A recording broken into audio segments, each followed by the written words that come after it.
Sir ಅಲ್ಲಿಗೆ ಒಂದು ಸುತ್ತು ರಾಜಕೀಯ ಚರ್ಚೆಯನ್ನ ಕೂಡ ಶುರು ಮಾಡಬಹುದಾ ಅಂತ ಹೇಳಿ ನಟರಾಜ್ ಗೌಡ್ರೆ, ಈಗ ಇದನ್ನ ಕೆಲ ಅಂತಾರಾಷ್ಟ್ರೀಯ ಮಾಧ್ಯಮಗಳ ವಿಶ್ಲೇಷಣೆ ತಾವು ಕೂಡ ಅಬ್ಸರ್ವ್ ಮಾಡಿರಬಹುದು. ಮೋದಿ ಅವರ ಈ ಭೇಟಿ, ಎಸ್ಪೆಷಲಿ ಯುಎಇ ಭೇಟಿಯನ್ನ ಕ್ರೈಸಿಸ್ ಡಿಪ್ಲೊಮೆಸಿ ಅಂತ ಕರೀತಿದ್ದಾರೆ, ಕ್ರೈಸಿಸ್ ಲೀಡರ್ಶಿಪ್ ಅಂತ ಕರೀತಾ ಇದ್ದಾರೆ. ಅಂದ್ರೆ ಸಂದಿಗ್ಧ ಪರಿಸ್ಥಿತಿಯಲ್ಲಿ ಒಂದು ದೇಶದ ಪ್ರಧಾನಿ ತೆಗೆದುಕೊಳ್ಬೇಕಾದ ಅತಿ ಜಾಣ್ಮೆಯ ನಡೆ ಅಂತ ಹೇಳಿ ಹೇಳ್ತಿದ್ದಾರೆ.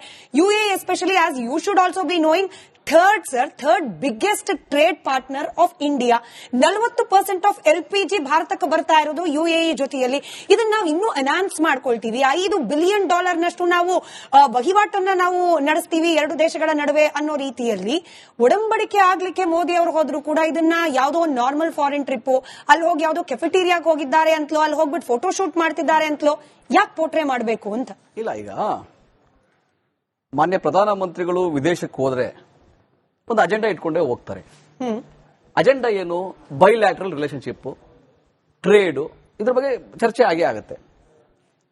2013ರಲ್ಲಿ ಭಾರತ ಮತ್ತೆ ಯುಎಇ ಇದು ಟ್ರೇಡ್ ವ್ಯಾಲ್ಯೂ ಬಂದು $73 ಬಿಲಿಯನ್. 2025ರಲ್ಲಿ ಬೈಲ್ಯಾಟ್ರಲ್ ಟ್ರೇಡ್ ಬಂದು $85 ಬಿಲಿಯನ್. ನಾಮಿನಲ್ $12 ಬಿಲಿಯನ್ ಇನ್ಕ್ರೀಸ್ ಇದೆ. ನಾಮಿನಲ್, ಅದು ಇಟ್ಸ್ ನಾಮಿನಲ್. ನಮ್ ಇಂಪೋರ್ಟ್ ಎಷ್ಟಿದೆ? ಆಲ್ಮೋಸ್ಟ್ $50 ಬಿಲಿಯನ್ ಇಂಪೋರ್ಟ್ ಇದೆ. ಎಕ್ಸ್ಪೋರ್ಟ್ ಎಷ್ಟಿದೆ? ಆಲ್ಮೋಸ್ಟ್ $35 ಬಿಲಿಯನ್ ಎಕ್ಸ್ಪೋರ್ಟ್ ಇದೆ. ಸೊ ಇದು ಹೆಂಗಾಗಬೇಕಂದ್ರೆ ನಾವು ಎಕ್ಸ್ಪೋರ್ಟ್ ಜಾಸ್ತಿ ಆಗೋ ತರ ಮಾಡಬೇಕು. ನಾವು ಕರೆಕ್ಟ್ ನೀವು ಹೇಳ್ದಂಗೆ LPG ಮೇಲೆ ಡಿಪೆಂಡ್ ಆಗಿದ್ದೀವಿ. ಆಮೇಲೆ ಕ್ರೂಡ್ ಆಯಿಲ್ ನಮ್ಗೆ ಅಲ್ಲಿಂದ ಎಷ್ಟು ಬರ್ತದೆ? 20 ಮಿಲಿಯನ್ ಮೆಟ್ರಿಕ್ ಟನ್ ನಮಗೆ ವಾರ್ಷಿಕವಾಗಿ ಅಲ್ಲಿಂದ ಬರ್ತಾ ಇದೆ. ವೆರಾಸ್ ರಷ್ಯಾದಿಂದ 80 ಮಿಲಿಯನ್ ಮೆಟ್ರಿಕ್ ಟನ್ ಆನ್ಯುವಲಿ ನಮಗೆ ಅಲ್ಲಿಂದ ಬರ್ತಾ ಇದೆ. ಯಾಕಂದ್ರೆ ನಮ್ದು ಕನ್ಸಂಪ್ಷನ್ ಬಂದು almost 235 million metric ton import ಮಾಡ್ಕೊಂತ ಇದೀವಿ ನಾವು ವಾರ್ಷಿಕವಾಗಿ ಬೇರೆ ಬೇರೆ ಎಲ್ಲ ದೇಶಗಳಿಂದ. ಇವಾಗ 75 ದಿನಗಳಿಗೆ ಎಂತಹ ಕ್ರೈಸಿಸ್ ಇದ್ರೂ ಕೂಡ 75 ದಿನಗಳಿಗೆ ದೇಶ ಸ್ಟಾಕ್ ಅನ್ನ ಇಟ್ಕೊಳ್ಳುವಷ್ಟು ಕೆಪಾಸಿಟಿ ಇದೆ. ಈ ಭೇಟಿಯಿಂದ ಅವರು 20 ಮಿಲಿಯನ್ ಮೆಟ್ರಿಕ್ ಟನ್ ಬದಲಾಗಿ 40 ಮಿಲಿಯನ್ ಮೆಟ್ರಿಕ್ ಟನ್ ಕೊಡ್ತಾರೆ ಅಂತ ಏನಾದ್ರು ಸ್ಪಷ್ಟವಾಗಿ ಮಾಹಿತಿ ಬಂದ್ಬಿಟ್ರೆ ನಿಜವಾಗ್ಲೂ ಈ ಭೇಟಿ ಫಲಪ್ರದ ಆಗಿದೆ, ಖಂಡಿತವಾಗಿ ನೇರವಾಗಿ ಹೇಳ್ಬಹುದು. ಆಮೇಲೆ ಡಿಫೆನ್ಸ್ ಸ್ಟ್ರಾಟಜಿ ಅವೆಲ್ಲ, ಯಾಕಂದ್ರೆ 2008 ಬಾಂಬೆ ಅಟ್ಯಾಕ್ ಆದ್ಮೇಲೆ ಆ ಸ್ಟ್ರಾಟಜಿ ನಮ್ದು ಡಿಫೆನ್ಸ್ ಸ್ಟ್ರಾಟಜಿ ಮಾಡ್ಬಿಟ್ಟಿದ್ವಿ ನಾವು. ಯಾಕಂದ್ರೆ ಮನಮೋಹನ್ ಸಿಂಗ್ ಅವರು 2005 ಲುಕ್ ವೆಸ್ಟ್, ಪಶ್ಚಿಮದ ಕಡೆ ಮುಖ ಮಾಡಿ ನೋಡಿ ಅಂತ, ಅಂದ್ರೆ ಈ ಯಾವ ಅರಬ್ ಕಂಟ್ರೀಸ್ ಇದೆ ಎಲ್ಲರ ಜೊತೆ ವಿಶೇಷವಾದಂತಹ ಸ್ನೇಹವನ್ನ ನಾವು ಸ್ಟ್ರಾಟಜಿಕ್ ಪ್ಲಾನಿಂಗ್ ಅನ್ನ, ಬೈಲಾಟರಲ್ ರಿಲೇಶನ್ಶಿಪ್ ಅನ್ನ ನಾವು ಎಸ್ಟಾಬ್ಲಿಷ್ ಮಾಡಿದ್ವಿ. 1973ನಲ್ಲಿ ಇಂದಿರಾ ಗಾಂಧಿ ಅವರೇ ಅಬುದಾಬಿನಲ್ಲಿ ಫಸ್ಟ್ ನಮ್ದು ಓಪನ್ ಆದದ್ದು, ಅಲ್ಲಿ ಕಚೇರಿ ಓಪನ್ ಆದದ್ದು ಭಾರತದ್ದು. ಸೊ ಆಗಿಂದ ರಿಲೇಶನ್ಶಿಪ್ ಚೆನ್ನಾಗೇ ಇದೆ. 2013ರಲ್ಲಿ ನಡೆದಲ್ಲ $73 ಬಿಲಿಯನ್ ಇತ್ತು, ಈಗ $85 ಬಿಲಿಯನ್ ಆಗಿದೆ. ಇನ್ನೂ ಜಾಸ್ತಿ ಎನ್ಹಾನ್ಸ್ ಆಗಬೇಕು. ಈ ಯುದ್ಧದ ಸಮಯದಲ್ಲಿ ಪ್ರಧಾನಮಂತ್ರಿಗಳಲ್ಲಿ ಹೋಗಿದ್ದು ನಾವು ವಿಶೇಷವಾಗಿ ಟೀಕೆ ಮಾಡೋ ಅಗತ್ಯ ಇಲ್ಲ. ಆದಾಗ್ಯೂ ಇದರಿಂದ 40 ಮಿಲಿಯನ್ ಮೆಟ್ರಿಕ್ ಟನ್ ಏನಾದ್ರು ತಗೊಂಡ್ ಬಂದ್ರೆ 20 ಮಿಲಿಯನ್ ಮೆಟ್ರಿಕ್ ಟನ್ ಅಲ್ಲಿ ಬರ್ತಾ ಇದೆ ಆಲ್ರೆಡಿ ವಾರ್ಷಿಕವಾಗಿ. ಅದಕ್ಕೆ ಡಬಲ್ ಆದ್ರೆ ಅಂದ್ರೆ ನೀವೇನ್ ಹೇಳ್ತೀರಿ? ನಾನು ಹೋಗ್ತೀನಿ, $40 ಕೊಡ್ತೀನಿ, 1 ಕೆಜಿ ಕ್ಯಾರೆಟ್ ಕೊಡಬೇಕು. 1 ಕೆಜಿ ಕೊಡ್ತಿದ್ದ ಕಡೆ 1.25 ಕೆಜಿನೋ 1.25 ಕೆಜಿನೋ ಕೊಟ್ರೆ ಅದು ಲಾಭ ಅಂತ ಅಂದ್ರೆ ಸರ್, ಇವಾಗ ರಾಜೀವ್ ಸರ್ ಕೂಡ ಹೇಳ್ತಾ ಇದ್ರು ನೋಡಿ, 30 million barrel strategic petroleum reserves ಬಗ್ಗೆ ಒಪ್ಪಂದ ಆಗಿದೆ. ಇಲ್ಲಿಗೆ ಬಂದು ಶೇಖರಣೆ ಆಗುವಂತಹ ಪೆಟ್ರೋಲಿಯಂ ಯಾರಿಗಾದ್ರೂ ಮೊದಲು ಹೋಗ್ಬೇಕು ಅಂತಂದ್ರೆ ಅದು ಭಾರತದ ಆಯಿಲ್ ಕಂಪನಿಗಳಿಗೇನೆ ಅದರ ಮೊದಲು ಹಾಕಿರುತ್ತೆ. ಇದೆಲ್ಲ ಲಾಭ ಅಲ್ವಾ? ಕೇವಲ 20-40 ಆಗ್ಬೇಕು ಅಂದ್ರೆ 1 ಕೆಜಿ ಇತ್ತು 1 ಕೆಜಿ ಆಗ್ಬೇಕು. ಆಲ್ರೆಡಿ ನಮ್ಮಲ್ಲಿ ಸ್ಟೋರೇಜ್ ಕೆಪಾಸಿಟಿ 75 ದಿನಕ್ಕಾಗುವಷ್ಟು ಇದೆ, ಅಷ್ಟು ಸ್ಟೋರಿಂಗ್ ಇದೆ.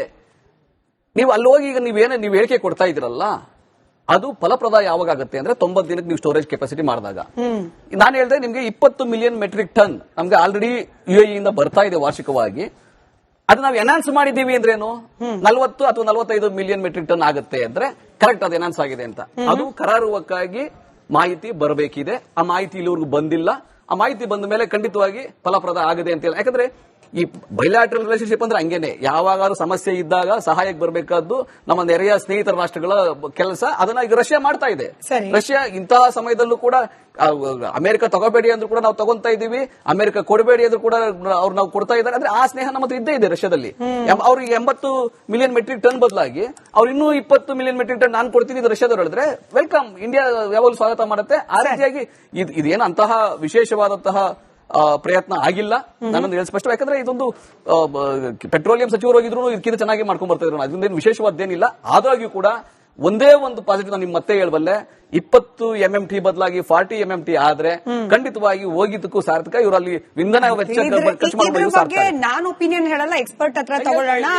ಅಂದ್ರೆ ಪ್ರಧಾನಿ ಬದಲು ಪೆಟ್ರೋಲಿಯಂ ಖಾತೆ ಸಚಿವರು ಹೋಗಬೇಕಾಗಿತ್ತ, ಇದರಿಂದ ವಿಶೇಷವಾದ ಪ್ರಯೋಜನ ಇಲ್ಲ ಸರ್. ಅಲ್ಲಿಗೆ ಒಂದು ಸುತ್ತು ರಾಜಕೀಯ ಚರ್ಚೆಯನ್ನ ಕೂಡ ಶುರು ಮಾಡಬಹುದಾ ಅಂತ ಹೇಳಿ ನಟರಾಜ್ ಗೌಡ್ರೆ, ಈಗ ಇದನ್ನ ಕೆಲ ಅಂತಾರಾಷ್ಟ್ರೀಯ ಮಾಧ್ಯಮಗಳ ವಿಶ್ಲೇಷಣೆ ತಾವು ಕೂಡ ಅಬ್ಸರ್ವ್ ಮಾಡಿರಬಹುದು. ಮೋದಿ ಅವರ ಈ ಭೇಟಿ, ಎಸ್ಪೆಷಲಿ UAE ಭೇಟಿಯನ್ನ ಕ್ರೈಸಿಸ್ ಡಿಪ್ಲೊಮೆಸಿ ಅಂತ ಕರೀತಿದ್ದಾರೆ, ಕ್ರೈಸಿಸ್ ಲೀಡರ್ಶಿಪ್ ಅಂತ ಕರೀತಾ ಇದ್ದಾರೆ. ಅಂದ್ರೆ ಸಂದಿಗ್ಧ ಪರಿಸ್ಥಿತಿಯಲ್ಲಿ ಒಂದು ದೇಶದ ಪ್ರಧಾನಿ ತೆಗೆದುಕೊಳ್ಳಬೇಕಾದ ಅತಿ ಜಾಣ್ಮೆಯ ನಡೆ ಅಂತ ಹೇಳಿ ಹೇಳ್ತಿದ್ದಾರೆ.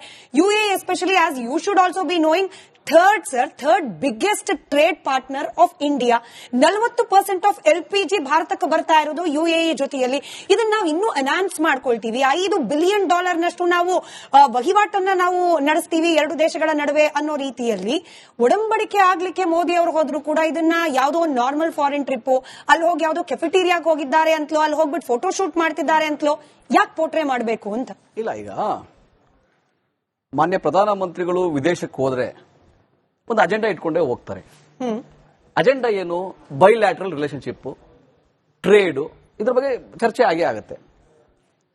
2013ರಲ್ಲಿ ಭಾರತ ಮತ್ತೆ UAE ಇದು ಟ್ರೇಡ್ ವ್ಯಾಲ್ಯೂ ಬಂದು $73 ಬಿಲಿಯನ್.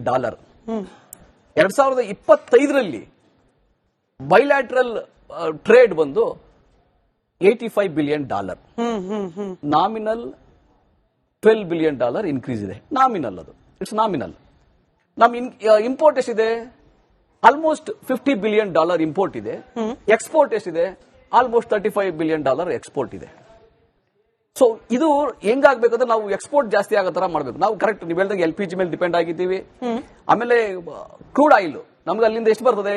20 ಮಿಲಿಯನ್ ಮೆಟ್ರಿಕ್ ಟನ್ ನಮಗೆ ವಾರ್ಷಿಕವಾಗಿ ಅಲ್ಲಿಂದ ಬರ್ತಾ ಇದೆ. ವೆರಾಸ್ ರಷ್ಯಾದಿಂದ 80 ಮಿಲಿಯನ್ ಮೆಟ್ರಿಕ್ ಟನ್ ಆನ್ಯುವಲಿ ನಮಗೆ ಅಲ್ಲಿಂದ ಬರ್ತಾ ಇದೆ. ಯಾಕಂದ್ರೆ ನಮ್ದು ಕನ್ಸಂಪ್ಷನ್ ಬಂದು almost 235 million metric ton import ಮಾಡ್ಕೊಂತ ಇದೀವಿ ನಾವು ವಾರ್ಷಿಕವಾಗಿ ಬೇರೆ ಬೇರೆ ಎಲ್ಲ ದೇಶಗಳಿಂದ. ಇವಾಗ 75 ದಿನಗಳಿಗೆ ಎಂಥ ಕ್ರೈಸಿಸ್ ಇದ್ರು ಕೂಡ 75 ದಿನಗಳಿಗೆ ದೇಶ ಸ್ಟಾಕ್ ಅನ್ನ ಇಟ್ಕೊಳ್ಳುವಷ್ಟು ಕೆಪಾಸಿಟಿ ಇದೆ. ಈ ಭೇಟಿಯಿಂದ ಅವರು 20 ಮಿಲಿಯನ್ ಮೆಟ್ರಿಕ್ ಟನ್ ಬದಲಾಗಿ 40 ಮಿಲಿಯನ್ ಮೆಟ್ರಿಕ್ ಟನ್ ಕೊಡ್ತಾರೆ ಅಂತ ಏನಾದ್ರು ಸ್ಪಷ್ಟವಾಗಿ ಮಾಹಿತಿ ಬಂದ್ಬಿಟ್ರೆ ನಿಜವಾಗ್ಲೂ ಈ ಭೇಟಿ ಫಲಪ್ರದ ಆಗಿದೆ, ಖಂಡಿತವಾಗಿ ನೇರವಾಗಿ ಹೇಳ್ಬಹುದು. ಆಮೇಲೆ ಡಿಫೆನ್ಸ್ ಸ್ಟ್ರಾಟಜಿ ಅವೆಲ್ಲ, ಯಾಕಂದ್ರೆ 2008 ಬಾಂಬೆ ಅಟ್ಯಾಕ್ ಆದ್ಮೇಲೆ ಆ ಸ್ಟ್ರಾಟಜಿ ನಮ್ದು ಡಿಫೆನ್ಸ್ ಸ್ಟ್ರಾಟಜಿ ಮಾಡ್ಬಿಟ್ಟಿದ್ವಿ ನಾವು. ಯಾಕಂದ್ರೆ ಮನಮೋಹನ್ ಸಿಂಗ್ ಅವರು 2005 ಅಲ್ಲಿ ವೆಸ್ಟ್, ಪಶ್ಚಿಮದ ಕಡೆ ಮುಖ ಮಾಡಿ ನೋಡಿ ಅಂತ, ಅಂದ್ರೆ ಈ ಯಾವ ಅರಬ್ ಕಂಟ್ರೀಸ್ ಇದೆ ಎಲ್ಲರ ಜೊತೆ ವಿಶೇಷವಾದಂತಹ ಸ್ನೇಹವನ್ನ ನಾವು ಸ್ಟ್ರಾಟಜಿಕ್ ಪ್ಲಾನಿಂಗ್ ಅನ್ನ, ಬೈಲಾಟರಲ್ ರಿಲೇಶನ್ಶಿಪ್ ಅನ್ನ ನಾವು ಎಸ್ಟಾಬ್ಲಿಷ್ ಮಾಡಿದ್ವಿ. 1973 ನಲ್ಲಿ ಇಂದಿರಾ ಗಾಂಧಿ ಅವರೇ ಅಬುದಾಬಿನಲ್ಲಿ ಫಸ್ಟ್ ನಮ್ದು ಓಪನ್ ಆದದ್ದು, ಅಲ್ಲಿ ಕಚೇರಿ ಓಪನ್ ಆದದ್ದು ಭಾರತದ್ದು. ಸೊ ಆಗಿಂದ ರಿಲೇಶನ್ಶಿಪ್ ಚೆನ್ನಾಗೇ ಇದೆ. 2013ರಲ್ಲಿ ನಡೆದಲ್ಲ $73 ಬಿಲಿಯನ್ ಇತ್ತು, ಈಗ $85 ಬಿಲಿಯನ್ ಆಗಿದೆ. ಇನ್ನೂ ಜಾಸ್ತಿ ಎನ್ಹಾನ್ಸ್ ಆಗಬೇಕು. ಈ ಯುದ್ಧದ ಸಮಯದಲ್ಲಿ ಪ್ರಧಾನಮಂತ್ರಿಗಳಲ್ಲಿ ಹೋಗಿದ್ದು ನಮಗೆ ವಿಶೇಷವಾಗಿ ಟೀಕೆ ಮಾಡೋ ಅಗತ್ಯ ಇಲ್ಲ. ಆದಾಗ್ಯೂ ಇದರಿಂದ ನಾನು ಹೇಳಿದ್ನಲ್ಲ 40 ಮಿಲಿಯನ್ ಮೆಟ್ರಿಕ್ ಟನ್ ಏನಾದ್ರು ತಗೊಂಡ್ ಬಂದ್ರೆ 20 ಮಿಲಿಯನ್ ಮೆಟ್ರಿಕ್ ಟನ್ ಅಲ್ಲಿ ಬರ್ತಾ ಇದೆ ಆಲ್ರೆಡಿ ವಾರ್ಷಿಕವಾಗಿ. ಅದಕ್ಕೆ ಡಬಲ್ ಆದ್ರೆ ಅಂದ್ರೆ ನೀವೇನ್ ಹೇಳ್ತೀರಿ, ನಾನು ಹೋಗ್ತೀನಿ $40 ಕೊಡ್ತೀನಿ, 1 ಕೆಜಿ ಕ್ಯಾರೆಟ್ ಕೊಡಬೇಕು, 1 ಕೆಜಿ ಕೊಡ್ತಿದ್ದ ಕಡೆ 1.25 ಕೆಜಿನೋ 1.25 ಕೆಜಿನೋ ಕೊಟ್ರೆ ಅದು ಲಾಭ ಅಂತ. ಅಂದ್ರೆ ಸರ್, ಇವಾಗ ರಾಜೀವ್ ಸರ್ ಕೂಡ ಹೇಳ್ತಾ ಇದ್ರು ನೋಡಿ, 30 million barrel strategic petroleum reserves ಬಗ್ಗೆ ಒಪ್ಪಂದ ಆಗಿದೆ. ಇಲ್ಲಿಗೆ ಬಂದು ಶೇಖರಣೆ ಆಗುವಂತಹ ಪೆಟ್ರೋಲಿಯಂ ಯಾರಿಗಾದ್ರೂ ಮೊದಲು ಹೋಗ್ಬೇಕು ಅಂತಂದ್ರೆ ಅದು ಭಾರತದ ಆಯಿಲ್ ಕಂಪನಿಗಳಿಗೇನೆ ಅದರ ಮೊದಲು ಹಾಕಿರುತ್ತೆ. ಇದೆಲ್ಲ ಲಾಭ ಅಲ್ವಾ? ಕೇವಲ 20-40 ಆಗ್ಬೇಕು ಅಂದ್ರೆ 1 ಕೆಜಿ ಇತ್ತು 1 ಕೆಜಿ ಆಗ್ಬೇಕು ಅಷ್ಟೇ. ನಿಮ್ಗೆ ಹೇಳಿದೆ ಆಲ್ರೆಡಿ ನಮ್ಮಲ್ಲಿ ಸ್ಟೋರೇಜ್ ಕೆಪಾಸಿಟಿ 75 ದಿನಕ್ಕಾಗುವಷ್ಟು ಇದೆ, ಅಷ್ಟು ಸ್ಟೋರಿಂಗ್ ಇದೆ. ನೀವು ಅಲ್ಲಿ ಹೋಗಿ ಈಗ ನೀವು ಹೇಳಿಕೆ ಕೊಡ್ತಾ ಇದ್ದೀರಲ್ಲ, ಅದು ಫಲಪ್ರದ ಯಾವಾಗ ಆಗುತ್ತೆ ಅಂದ್ರೆ 90 ದಿನಕ್ಕೆ ನೀವು ಸ್ಟೋರೇಜ್ ಕೆಪಾಸಿಟಿ ಮಾಡಿದಾಗ. ನಾನು ಹೇಳಿದ್ರೆ ನಿಮ್ಗೆ 20 ಮಿಲಿಯನ್ ಮೆಟ್ರಿಕ್ ಟನ್ ನಮ್ಗೆ ಆಲ್ರೆಡಿ UAE ಇಂದ ಬರ್ತಾ ಇದೆ ವಾರ್ಷಿಕವಾಗಿ. ಅದು ನಾವು ಎನ್ಹಾನ್ಸ್ ಮಾಡಿದೀವಿ ಅಂದ್ರೆ ಏನು, 40 ಅಥವಾ 45 ಮಿಲಿಯನ್ ಮೆಟ್ರಿಕ್ ಟನ್ ಆಗುತ್ತೆ ಅಂದ್ರೆ ಕರೆಕ್ಟ್ ಅದು ಎನ್ಹಾನ್ಸ್ ಆಗಿದೆ ಅಂತ. ಅದು ಕರಾರುವಕ್ಕಾಗಿ ಮಾಹಿತಿ ಬರಬೇಕಿದೆ. ಆ ಮಾಹಿತಿ ಇಲ್ಲಿವರೆಗೂ ಬಂದಿಲ್ಲ. ಆ ಮಾಹಿತಿ ಬಂದ ಮೇಲೆ ಖಂಡಿತವಾಗಿ ಫಲಪ್ರದ ಆಗದೆ ಅಂತ ಹೇಳಿ. ಯಾಕಂದ್ರೆ ಈ ಬೈಲಾಟ್ರಲ್ ರಿಲೇಶನ್ಶಿಪ್ ಅಂದ್ರೆ ಹಂಗೇನೆ, ಯಾವಾಗಾದ್ರೂ ಸಮಸ್ಯೆ ಇದ್ದಾಗ ಸಹಾಯಕ್ಕೆ ಬರಬೇಕಾದ್ದು ನಮ್ಮ ನೆರೆಯ ಸ್ನೇಹಿತರ ರಾಷ್ಟ್ರಗಳ ಕೆಲಸ. ಅದನ್ನ ಈಗ ರಷ್ಯಾ ಮಾಡ್ತಾ ಇದೆ. ಸರಿ. ರಷ್ಯಾ ಇಂತಹ ಸಮಯದಲ್ಲೂ ಕೂಡ ಅಮೆರಿಕ ತಗೋಬೇಡಿ ಅಂದ್ರೂ ಕೂಡ ನಾವು ತಗೊಂತಾ ಇದೀವಿ, ಅಮೆರಿಕ ಕೊಡಬೇಡಿ ಅಂದ್ರೂ ಕೂಡ ಅವ್ರು ನಾವು ಕೊಡ್ತಾ ಇದ್ದಾರೆ. ಅಂದ್ರೆ ಆ ಸ್ನೇಹ ನಮ್ಮ ಹತ್ರ ಇದ್ದೇ ಇದೆ ರಷ್ಯಾದಲ್ಲಿ.